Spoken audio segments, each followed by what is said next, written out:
You know what's so funny? These guys will get married and they feel like they finally got the woman forever. Like after they propose, they feel like, yes, I did it. Like she's mine. But this is completely the opposite of what the truth really is. Like this is completely the opposite. When you sit there and you get down on your knees and you give her that ring and you give her that devotion, you make her feel like she's the only one. And now she looks and she goes, okay, I got you. I got you. Can I do better? Women are constantly optimizing for their survival. They're constantly optimizing for their best option. They want to find the best man because that's how they survive. Like a woman's survival back in the day used to be based entirely on the man that she chose. The man carried her throughout her life and made sure that she had food on the table and she could survive and could take care of the children. That is what a woman would optimize for. And women's nature, no matter how much society evolves, will never change. It is still exactly the same. They are constantly optimizing for their survival. This is why every woman wants a man with money. This is why every woman wants a man with resources. This is why every woman wants a man who's genetically superior because they are optimizing for that survival. That's what they're doing. Okay, that's literally where the attraction comes from to all those things. It's not about, oh yeah, the shape of your nose when it looks like this, like no, it's health, fitness, intelligence. Can you provide for me and provide for the children? So she's constantly looking for her best option. Best option. When women cheat, you can't blame them for cheating. It's not a woman's fault if she cheats. If a woman cheats on you, it means you weren't enough. It means she found someone better.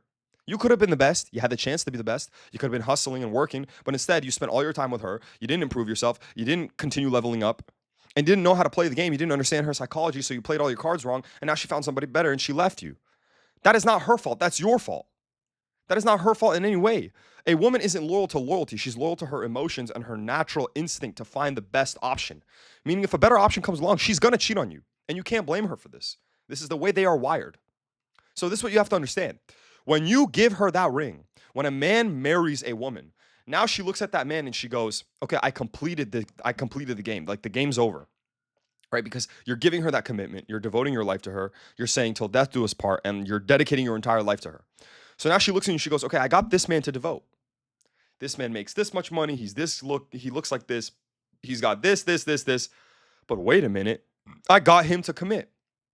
I got him to commit. I wonder who else I can get to commit. What if I can get somebody better to commit? Because if this man committed, what if there's somebody better? The only way you keep her around forever is to make her feel like she can't do better than you, which is by never ever committing. You never marry her. You never ever devote your life to her. You just have her as a woman that you love and she loves you, and you guys live together or whatever it is, and you continue life together. And there's never ever 100% you are mine, I am yours. Like that's it. That's the only way to do it. Now this is the thing. She's a woman, so she can be 100% yours, but you can never be 100% hers because she always has to have that fear of losing you to somebody else. If she always thinks that you might leave her for somebody else, if she's always got that fear of loss, well, that fear of loss comes from thinking that she can't do better. Like the reason why girls who get cheated on, they can never get over the guys because they feel like they can't do better than that guy. Because why? Because that guy never devoted to them. He never committed to them. So now they feel like, well, if this guy didn't commit, well, there's no way I can get a guy who's better than this to commit. So they feel like that's the top. They feel like that's it. Like they feel like they can do better. And that's why they can't get over it, because now their natural instinct for survival has been broken. It's been shattered because now they found someone fit. Maybe if he wasn't even fit, but somehow he satisfied SMV discrepancy. And because of the fact that he never committed, she now goes, well, he was this, and this. There's no way I'm going to find a man that has more than this, and this, who's going to commit, because this man had less and he didn't commit. Like I couldn't get commitment out of this guy, and he didn't have as much as this other guy. So there's no way I'm going to get that guy to commit. So I'm just going to stay with this guy. There's nobody better than this guy. Because if I can't get this guy to commit, but I got every other guy to commit, this is the best guy. I can't do better than this. It's like, I'm trying to make a good example for you guys so you really understand this. Okay, imagine a target, and you're shooting the target, and you want to get the bullseye, and you continue shooting the target.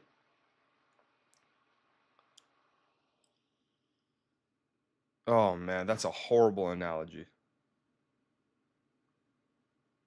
You know, I'm just tired of seeing all this crap.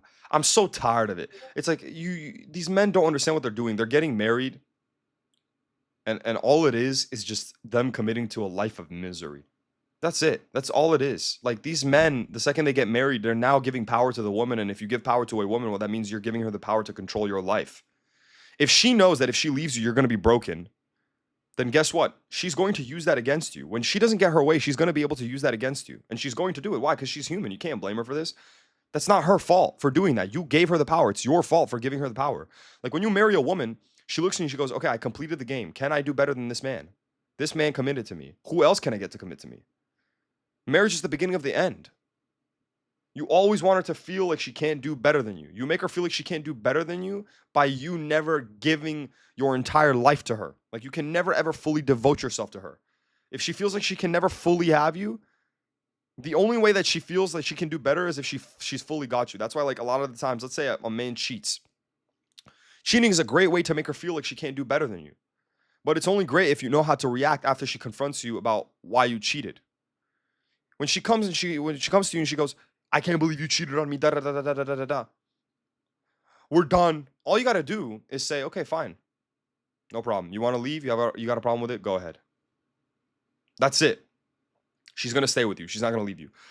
You know why she is going to leave? If you apologize or you lie, because now it shows you're low on options. Now it shows that you are desperate for her. Now it shows that you're afraid for her to leave. Why would you be afraid for a woman to leave? Why would you be afraid for it to end? If you had options and you had girls better than her and you could do better than her, you wouldn't be afraid for her to leave. You would only be afraid if you think that she is the best that you can do. And remember, again, if you think that she's the best that you can do, that's the same as like when you marry a woman. Like now, you only marry a girl if you think that she's the best, right? That's the point of marriage. You marry a woman that you think is the best you can do.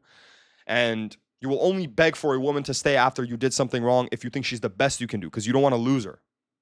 So now when she knows this, if she's the best you can do, she looks at you and she goes, I have all the power because I know if I leave him, he's going to feel broken because he's not going to feel like he can do better. So now she's the masculine. She's the one with the power. And what happens now is she goes, okay, well, I have power over this man. This man is no longer a man. He's a woman. Can I do better than this man? She's going to ask herself that question. In fact, she's always asking herself that question. That's why sometimes she does things that you don't want to do, that you don't want her to do. Like, for example, girls will go to the club. They will dress the way they're not supposed to dress. They will ask you if they can go to their friend's birthday party when they know there's going to be other guys over there drinking and doing other things, hitting on them. They're going to do all these things. That is them testing right there. That's the same kind of test. They want to see, is this man insecure? Is he going to fold? How much does he care? They're always trying to see how much you care. The second they realize that you care 100%, that's the second that it's over. That's when it ends because now she knows, okay, I finished the game. I got you. You're committed. You're devoted. I can break you. If I can get you to commit, I must be able to get somebody else better to commit. Or she's going to have that curiosity and she's going to want to try, which means she's going to leave you. That's all that it leads to. All these men fail all these tests. All these tests is constantly her filtering to see where are you on the value chart. Are you more valuable than me or are you less valuable than me? If she can't get you to react when she goes out and goes to the club, if she can't get you to react when she does something wrong, she's always going to feel like she's inferior to you. She's always going to feel like she's not enough. She's always going to feel like, well, I'm nothing special because if I was, he would be super jittery and afraid. And he would be super, frantic about me doing this or doing that or disrespecting me. He would take it to heart. It's like, think about the 3 out of 10 that you didn't really care about. Like you dated some girl in like high school and like you didn't really care and you never cared what she did. It's like, why? Because you never fully devoted. And that girl was crazy about you. Because why? Because you just didn't care. When you don't care as much as she cares, when you don't care 100%, it makes a woman feel like she can't do better than you. Because think about it. All the other men in the past that cared about her 100% are men that felt like she was the best. Men that felt like they couldn't do better. So if you're the one guy, you're the one dude that never commits and never gives her that devotion, she looks at you and she goes, I can't control this man. I can't solve this man. I can't complete this game. If I can't complete this game, there's no way I can get to the next level. There you go. That's a fantastic analogy. You will never feel like you can get to level 20 if you can't complete level 19. You are level 19. If you constantly prohibit her from completing level 19 by never ever committing and never giving her that loyalty, she will never ever feel like she is capable of getting to level 20 because she couldn't even complete level 19. So that's all you got to do. Don't commit. These men getting married, they don't understand they're actually ending the entire relationship because now they're giving her the 100%. Now it's the beginning of the end. And anything from that point on is just downhill. Like you had her, and the second you got down on your knees, she was gone. Finished. Game ended.